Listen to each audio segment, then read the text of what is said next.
Hey guys! So, welcome to this video where we're going to continue the texturing process here in Photoshop. I have the layers and groups that you've seen organized in the previous videos, and I'm going to keep kind of pushing forward and developing some texture work further. So actually, let's start jumping into some of the wood. And for right now, I want to look at my references, and I'm going to turn off references that don't have wood in them that I'm not really overly concerned with. I mean, most of these do. So for right now, actually, let's not turn off anything. Let's just zoom in and start looking at some features of the wood, right? So if we look at this axe hilt, right, you can see there's grain in the wood swirling in different directions. There are parts of the wood that are gouged in a little bit more and sort of have highlight and shadow building up on them separate of the grain we're seeing underneath. Let's take a look a little bit more. This axe hilt right here, same sort of thing. There's little notches in here that are partially the grain of the wood, right? Most of this is actually the grain of the wood. Some of it has to do with like wear on the axe as well, but again, you can see the dark and light swirls that create that grain. Let's go further up. This is like a more clean wood that might even be painted here. We have a really clean wood handle with a really even grain, but this is a very modern knife, so it's a little different than kind of the wood stuff we'd be dealing with, for example, as we see in this texture, that sort of wood grain that's almost following the flow of the handle and has these sort of random variations in it. So understanding that there's these sort of lighter parts of wood grain, darker parts of wood grain, that's going to have this sort of organic swirling, I'm going to come in and start trying to draw that out a little bit. Now, I've done wood grain before, so I don't want you guys to think that like I just came in here and busted this out like it's amazing. I've done this before, but I know certain characteristics of it that I'll talk about as I'm going. So we have our highlight and shadow in there, and these are kind of our overall highlight and shadow. Under them, I'm actually going to come in and create a, let's create a group first, and let's call this grain. And I'm going to work within it. So initially, what I'm going to start with is a sort of a darker color to my grain, right? Let's just call this dark grain. And you remember before in my reference, I picked that lighter color in that axe handle. I'm actually going to come in and use that same photo reference I have here. Let's zoom in a little bit. I'm going to pick a couple more colors in here. I'm actually going to pick this darker wood brown that we have in here. I'm also going to pick another brown in there and see if I can get something that's just a little bit different from the one that I have selected there maybe. Or maybe I'll go into this area where I'm starting to get a little bit more in betweens. I think that'll give me a really kind of nice result. So let's turn off that reference and go back to that wood grain, dark grain layer. And it's really nice to think of the like how your material works in layers. So eventually, when you guys aren't painting these flat textures, right? And I know my wood grain is in, by the way, this area here and this area right here. When you're painting something that isn't a flat texture like this, all of these material qualities will be on different layers of the or different material attributes. Right now, we're kind of all condensing into this one color layer. So with the notion that I understand that this is going to be the long direction of my grain, this is the cap, this is the other cap, I'm just going to start painting in sort of randomized grain direction, right? Now there's probably filters and stuff I could do for this, but I'm just going to go in and grab, I want something with a little bit more hardness to it than that, and I want it to have line variation, like that hardware pressure size. In fact, I'm actually going to try and paint with maybe, I think that's going to be a little too heavy. Let's try, no, you know what, let's just use some of these default brushes right now. I'm actually going to take that Photoshop hard round pressure opacity. That's the one I want. So you can see it's going to give me these kind of results right here. I'm just painting with that brown right now. I'll probably make it a little bit thinner. Let me go back a couple of steps. And I want to make sure that I'm keeping my strokes loose and long in this horizontal direction. So I'm using a lot of my arm, and I'm just going to kind of start going back and forth this way. I don't want it to be perfectly horizontal. I want the strokes to kind of randomize in different directions, but I want to get this kind of laid out all through the wood handle. Now, there's a seam at the top of this that's going to match up on the other side. I'm going to actually avoid going through that as much as I can, but at some point I'll go through it a bit. So I'm just going to keep building this up. Now, I technically don't want this to verge into that sort of top part of the handle, but for now, I'm not going to worry about it. I'm going to let Photoshop help me out with that here in a second. So keep going back and forth. It doesn't have to be perfect, guys. I don't expect perfection here, especially if this is your first time doing a 3D texturing project. I mean, technically it's your second because you did one earlier when we introduced stuff earlier this week, but this may be the first time you're hand painting something. So I'm already starting to get a pretty okay result here. I've built up enough sort of randomness in here. It's not perfect, but it's a start. And I'm actually going to come in and erase out this area here. Now, I don't want to use a soft edged eraser because I want to keep those wood grains going all the way up to the edge here. So I'm actually going to break out my hard round pressure size and erase all of it out and just make sure I don't go past that line in the UVs right there. There we go. And I'm off to a pretty good start. There are probably some areas in here I want to break apart a little bit. So I might actually come in with that same with an eraser, but use that soft round pressure opacity or the hard round pressure opacity that we just used to make the grain. And there are areas that I might break up, like anywhere I see these loops, might not be a bad idea to cut that out. Anywhere I'm seeing the end of a line, but also just hitting random spots to create some lighter areas. Now, there where I see the end of that line, anywhere you can do that is going to help it feel just a little more organic. And really with anything like this with wood, the more randomness you can get into something like this that nature created, the more what you create consciously will feel natural. All right. So I got a pretty good start here. Now I want to make wood grain highlights. I want to make the lighter part of this. So let's go in here and create light grain. And I'm going to actually color sample the color I have in here, and then I want to lighten it a little bit and maybe even wash it out just slightly. So I brought it up and to the left, and now I'm going to go through, and I don't want to do this too consciously, but it can help if you hit in between the dark areas. Now you don't have to, like I said, but if like I can just hit right there a little bit, well, with a brush preferably, not an eraser, that can kind of give you a pretty cool result. Now, again, you don't have to be conscious about it. You can just kind of move your hand back and forth. And if you happen to end up in an area where you're like, oh, that looks kind of cool, let me hit that area in between, you can do it. So you can already see it's giving me a little bit of a wood look. It's not perfect, but it's a pretty good start, right? And at any point, if we just want to see how this is looking, we can save out the file, save as PNG, or if you happen to have set up an action, we can just go into our actions that I have over here, hit play. Now let's check out what that looks like in my Maya file.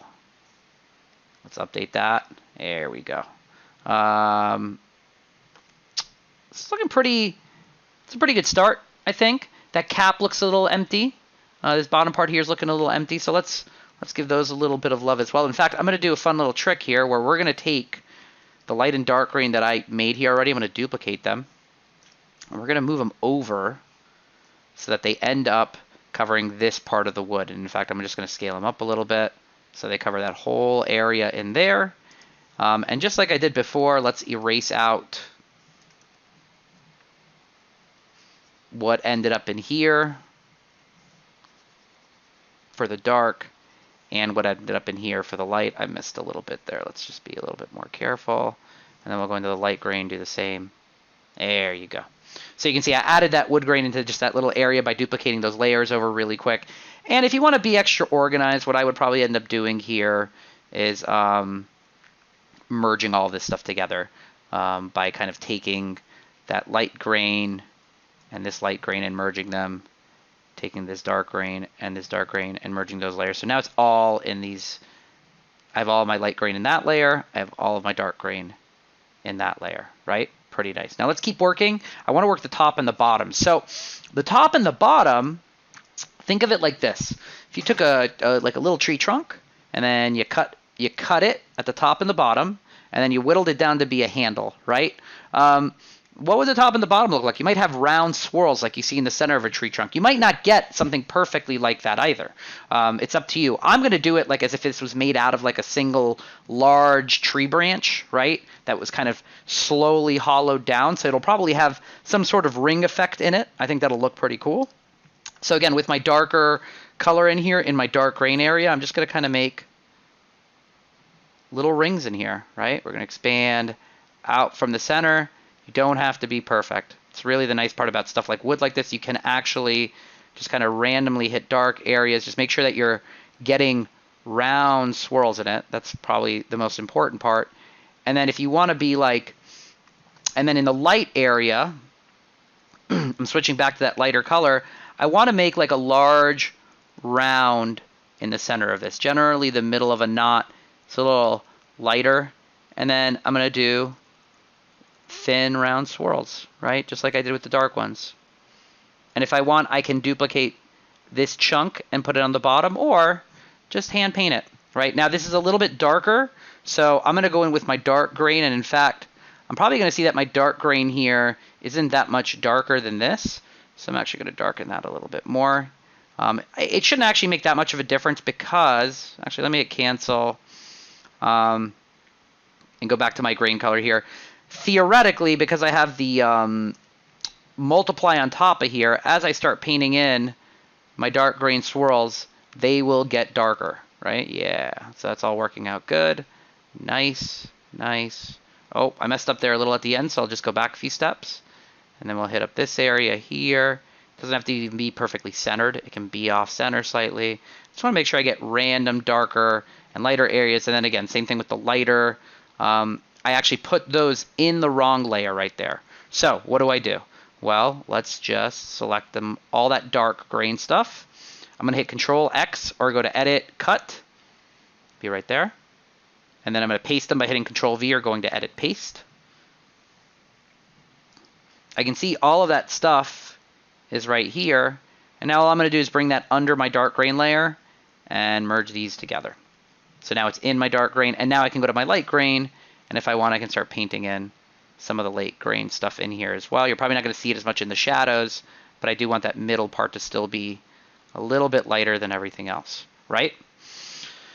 So I would say for right now, that's a pretty good wood texture to start with. Now, if we want to push it further, we can start doing things like, we have our highlight and our shadow here, right? But we can do things on top of these, like let's do wear and tear. And in this layer, I'm going to start thinking about, well, where are some, like, maybe there's some dark marks, right? Or some gouges in the wood. That's what we're looking for here. So I'm going to get sort of this darker grain of the wood, and maybe even go darker and a little less saturated with it. I want some variation in there. And I'm going to take this hard round pressure size brush and kind of just start putting notches into this wear and tear layer. I want it to be darker notches, right? Stuff like that. But even those aren't looking quite the way I want them to. If I end up going bigger, what's going to end up happening is they're just a little too dark. So let's do something else really quick. Let's add a little bit of more interest to this brush and the brush settings. So I'm going to open up my brush settings. This will open it up right here, or I can go to, in my window, I think it's brush settings right here. You can hit F5. And I want to create some roughness to this. I don't want it to be overly smooth. So I'm actually going to go into, first and foremost, I'm going to trade on transfer. So I can press lighter and heavier to get it to be more or less transparent and opaque. But the other thing I want to put is dual brush. And I'm going to select like just some random textured looking brush in here. Cancel. And I want to play around with the size of it, the spacing. And you can see I'm starting to get this rough effect, right? You don't have to do too much here, guys. It's just breaking it up slightly. I just don't want it to be perfect. So I like this, and I'm just going to hit this button. This is going to make a new brush. I'm just going to name it Wood Rough. And now I'm going to paint with that. And I like that I'm getting these sort of, instead of them being perfect, they're a little less... Yeah, I don't love it that much. Let's go back and play around with it more. And that's kind of the thing. You may end up getting to the point where you realize, like, no, that doesn't look the way I want it to. Let's decrease the spacing on this. That might help.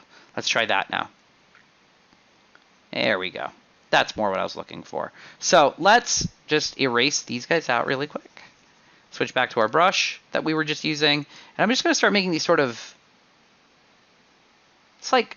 Somebody used this a lot, right? So the handle has little dings in it in certain areas, wrapping around it horizontally. Maybe occasionally there's one that comes in vertically longer. You know, really think about it. If you went out into the woods and you just sort of started using an axe a bunch. And I'm going to go through this area. I don't know where the sort of metal handle part's going to start or end here, but that's okay.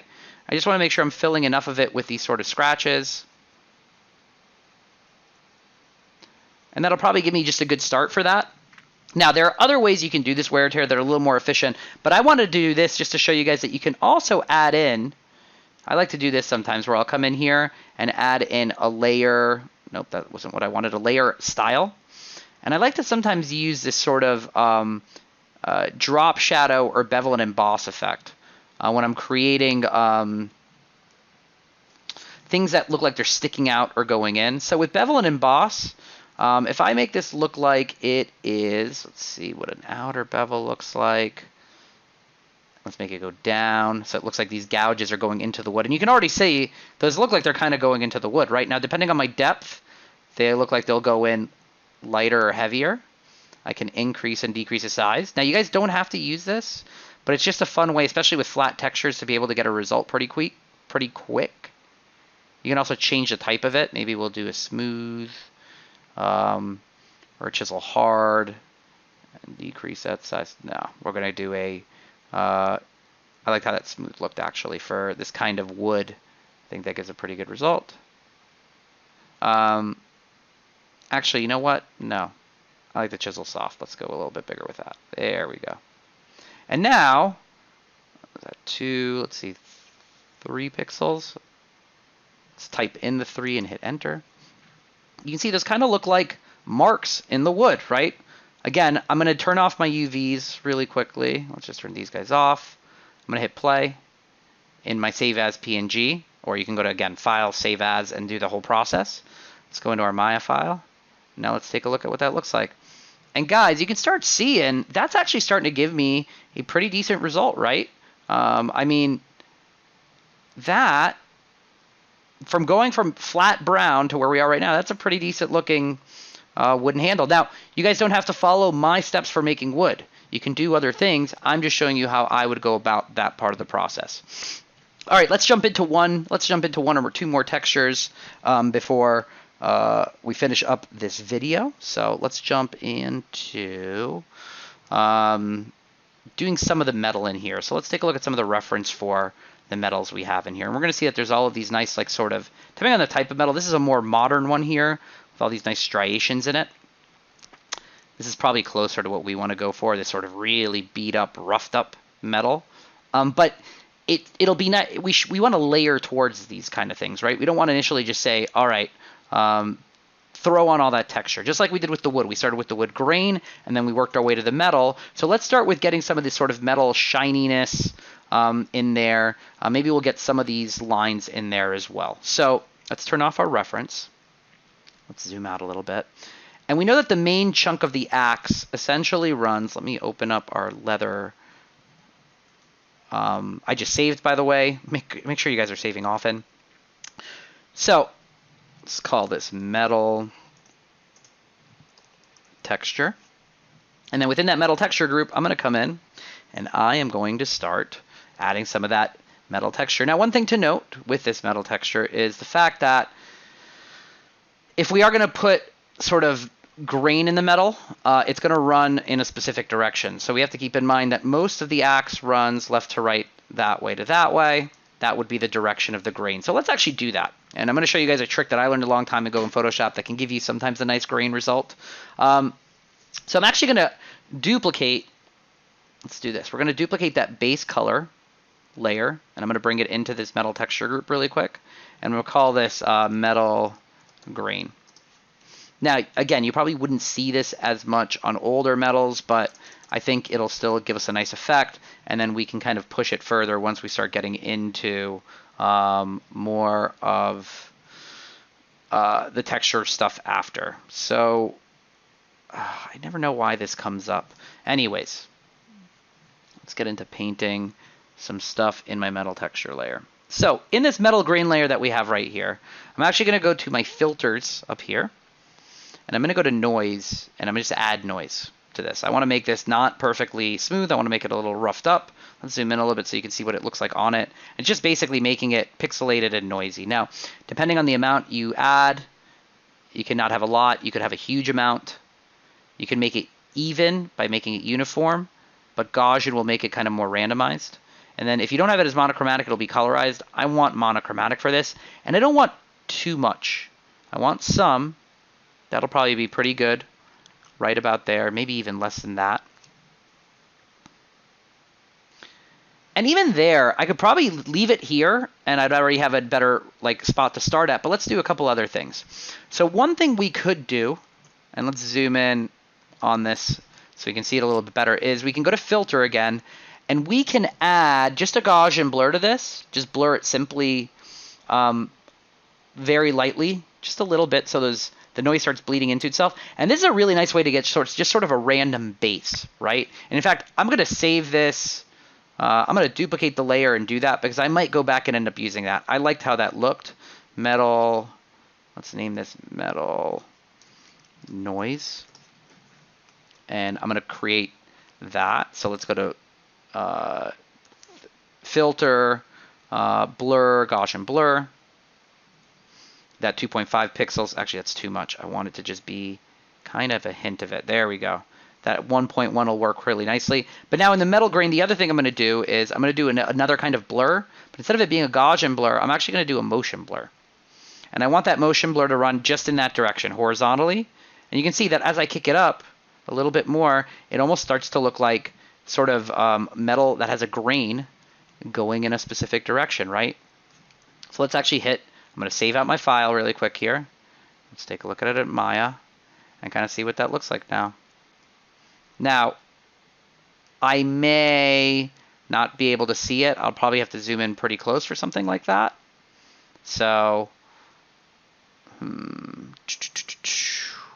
but let me keep working within Photoshop and we can kind of push this stuff further. So I have that metal grain in there, and I'm going to leave, I might actually put this metal noise on top of it and just kind of lighten it a little. And now let's go in and do like metal rough. And let's start roughing this up.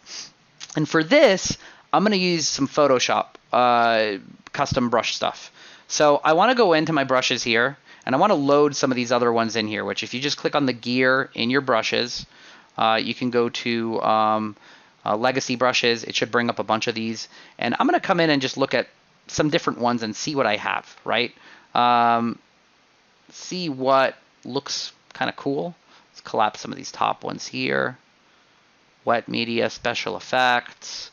And really kind of the cool thing about some of this stuff is, not custom cloud, that's my stuff. Custom Paul is my stuff. Here's some legacy brushes. Let's take a look at some of these guys.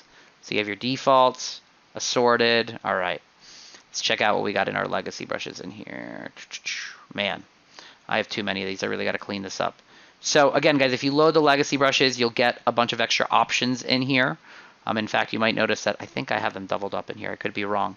But you can open these up and kind of get some really cool, interesting results. And the initial brush that you're seeing here isn't really the important part. It's more about using it to create other brushes. So let's take a look at like natural brushes 2. Let's pick, see what chalk dark looks like. And it's going to just be, it's not going to give me what I want here. It's more about coming now into my brush settings and then playing around with all of the stuff in here. So let's just decrease the tip. And you can see, if I make this a little bit bigger, that's kind of what that chalk base stencil looks like. And that'll probably be pretty good for what I'm looking for here. So I'm going to decrease the spacing. I always like to, in Shape Dynamics, especially if I want to make a randomized brush, I always put angle jitter on it. And sometimes I'll add some size jitter sometimes. I'm also going to immediately put transfer on it. So if I press harder or softer, I'll get different results. And actually now I'm going to go back to my brush tip shape and pull my spacing back a little. So it starts stacking on itself a little more. Something else I might do is I might go into scattering and start scattering it a little and increasing the count slightly just to get it a little bit more randomized. But probably the most important thing will be adding dual brush to it. And this will allow me to kind of layer another brush on top of this brush. So I'm just going to pick a brush that I see in here with texture and randomness in it, like that guy. And we're going to play around with increasing and decreasing the size, increasing and decreasing that spacing. And you can see how kind of rough this just got by me doing that. I'm going to play around with it. That gives me a pretty good result. So I like what I'm seeing here. Let me just Z back. I'm going to save this brush as Grunge 1. But here's the really cool thing. I can now go in and I could probably change a couple of settings, right? And maybe this will save as Grunge 2. And I can come in and select a completely different dual brush, right? And depending on what I get with this, I'll also get a different feeling based off of how I decide to play with these settings, right? Less count, more spacing. You can see I'm roughing this up in kind of a different way now. So let's make this Grunge 3. And what will end up happening is all 3 of these brushes will end up being at the bottom of my brushes list here. So let's start with Grunge 1. And I'm just going to kind of come through here in this metal rough layer. I'm going to pick a randomized kind of metal color in here. And in fact, I'm actually going to come in here with a multiply. And I'm just going to kind of start roughing areas up, right? Some areas will be a little bit darker. Maybe I'll go make it a little bit bigger up here. And all I'm doing is just adding another layer of texture. It's kind of similar to the masks things that we did in some other activities, but now I'm doing it through a hand-painted layer in here. Let's create another layer called Metal Rough 2. And for this one, I'm going to come in with a lighter color now. Let's go in with like almost white. Let's pick another one of those grunge brushes. Let's pick this really roughed up, or the second one I came up with. That's going to use a different brush. And now let's hit just some areas in here, right? Now, the other great thing about using custom brushes like this, I'll show you guys in a second. One of the things I really love about it is the fact that you can also use these brushes now as an eraser. So if I switch to my eraser, and then I go to the bottom of my erasers list, they're right there, right? So let me go back in with maybe this brush now, and I'm going to erase some of these highlights with this brush. And it's going to give me like another layer of random texture effect, right? All right, so let's save out my file now. I'm going to hit play in here, and hopefully it will have saved out as a PNG.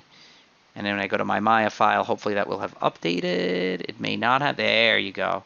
Now check out that axe, right? That's starting to look a little bit more realistic, right? I can start playing around with this texture further if I wanted. I can go back and look at my reference again and realize, like, well, I know one of the things I would like to have in here is I'm going to have metal. It's going to be a highlight layer, essentially, that's really shiny, kind of mimicking how a light would reflect on this. So I'm going to come in with my soft round pressure opacity brush that I've been working with at the top the entire time in general brushes. Paint with a white, pretty much, right here. I'm going to also, I'm going to start with an overlay and see how it looks, but I may end up just, sorry, I need to actually use a brush. Or you know what, let's actually do it with one of these custom brushes. Let's see what happens if I do an overlay, maybe not with that one, but with this guy. I'm going to make it kind of bigger. I'm going to make it look like there's this like really bright highlight on the center of this part of the axe and on the center of this part of the axe because they're metal. And if you want to go further with stuff like this, you can actually do things like bringing up the edges of the axe and creating like hard edged highlights, right? So I can come in and do like edge highlight. Let's zoom in a little bit. And I can start finding, for example, where that edge is on the axe there. I'm going to come in with one of my, still probably going to use the soft round pressure opacity brush, but make it smaller, or maybe I'll use the hard round pressure opacity. And I'm going to basically make sure that I get a really nice like hard edged highlight along this edge of the axe right there. I'll probably do the same thing on this side. Because the axe has hard edges, you will get these hard edge transitions. I might do the same thing here, where the axe is going to transition from like this tiny little side that's the sharper side, and I might come through here and just hold shift and really make kind of like a nice intense highlight in here and then play around with it a little bit more. Maybe lighten it with I'm bleeding away at the eraser as it goes further down. And then on the top, I'll add in a little bit more highlight work into the middle here. And then I'll probably use that soft edged eraser to sort of blend some of this out too. Maybe hit up, make it really small just to push back that edge. And then bleed out the middle of this just a little more so I can see some of the texture underneath it. But leave that hard edge untouched. And it's not perfect, so I might also want to come in, let's just maybe do this a little bit harder here. A little bit harder here, here and here. And blending out this brush is a little bit more tricky. It is going to give you a lot more kind of layering in your blending, so you may have to work back and forth with it, or even come in and then break it up with another hard-edged, one of the rougher erasers. I'm going to come in with this hard round pressure size now and just, let me turn off that line and see if I can get this to look really nice and hard-edged there. And right through there, and through there, and then through there. And you can even kind of like, if you want to rough it up a little, like I said, come back in with an eraser using one of these like rougher brushes that I used before, and maybe it's not a perfect highlight, right? Because this is such an old axe that some of those edges get broken up a little bit more. And now I save that out. Let's take a look at it in Maya again. And you can see now I have that sort of brighter highlight spot in there, and my edge transition there is looking a lot more intense and hard edged than it did before. All right, guys. So I think that's a good stopping point for this video. So hopefully you guys have a pretty good understanding of some of the tools we covered in here, and also how you can use them to kind of create these nice textures. And I look forward to working with you in the videos as we keep pushing forward.